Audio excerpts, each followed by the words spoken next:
We are nearing one of the most magical winter times of the year, and that is the UP200. Joining us in the studio this morning is Ross Anthony from the Upper Peninsula Sled Dog Association. How are you doing this morning, Ross? Doing good.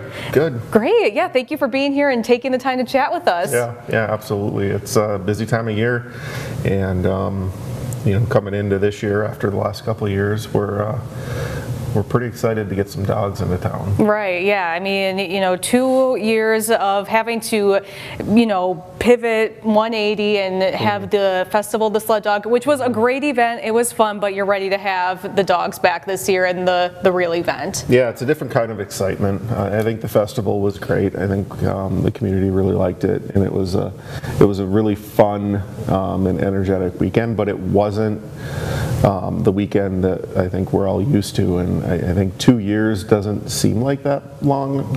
When you think about it in relation, COVID was 5 years ago now, and in 2 years for us, a lot of things have changed, and a lot of things have changed for the better, and we're really excited to get the teams into town and get the dogs on the trails. Definitely, and it's Valentine's Day weekend, and so there's 3 different races every time you do this, and what are those? Yeah, so we've got the UP200, which is the longer of the 3 races, which is the Iditarod qualifier, and then we've got the Midnight Run and the Jack Pine 30. The Jack Pine 30 goes out of Gwyn, and the Marquette races are the UP200 and the Midnight Run.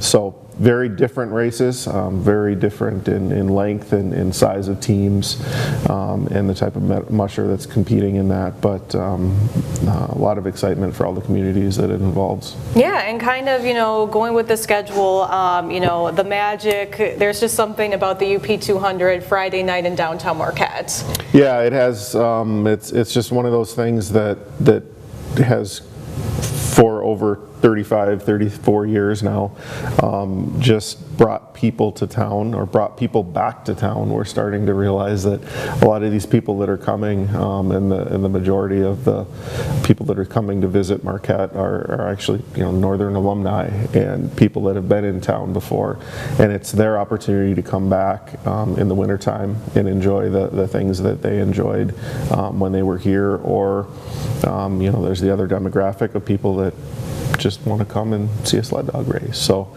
we're excited about it. That downtown is very different with teams, and that's the thing that we've missed over the last couple of years. We were able to do some sled dog rides with the kids last year, and that was a lot of fun. The kids really enjoyed that. I think the mushers really enjoyed that.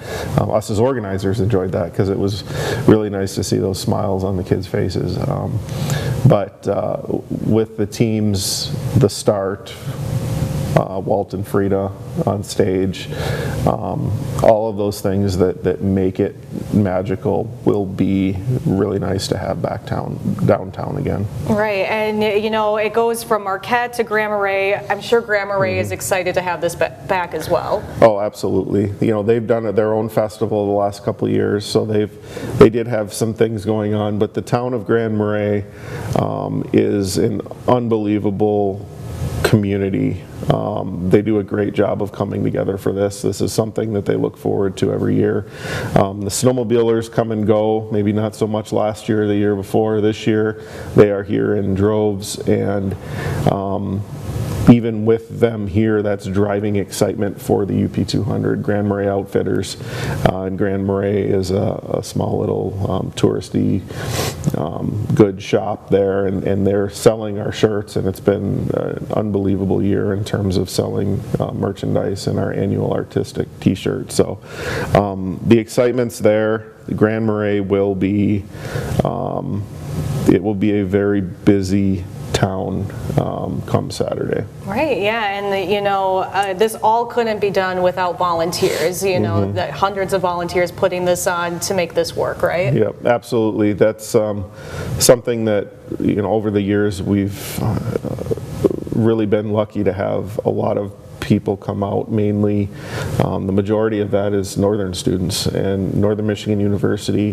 has always played a key role in this race, and it's something that, last couple of years we had the partnership that came together with Northern Michigan University. It's now the UP200 powered by Northern Michigan University, and the irony of that is that it really always kind of has been powered by Northern Michigan University because of the amount of students that volunteer. But on top of the students, there's only so many at the school, and there's only so many that can fit it in their schedule. We definitely need the community to come out and help. And it's not just Marquette, it's Marquette, Chatham, Gwynn, Grand Marais, and then all of the stops and road crossings along the way. So we do need help. It is something that we're always looking for volunteers. I don't think we've ever had a point where we said, no, we don't need any more volunteers, because we can always put someone somewhere. And we can use all ability levels. So it's not like, it's a sled dog race. I don't know anything about sled dog racing. While this organization goes all the way from merchandise to trail, which includes mechanics and snowmobiles and trailers and office work. And it really is a mini organization. We just have to produce once a year instead of 365 days like a normal corporation. So Darlene does a great job of leading us, but we do need volunteers, and you can't fill those gaps and get those jobs done without the volunteers. Right, yeah, and people can sign up on the ERS United page if they're interested, right? Yeah, that was a new partnership last year. ERS United is a really nice place to go and check all community events if you want to get involved.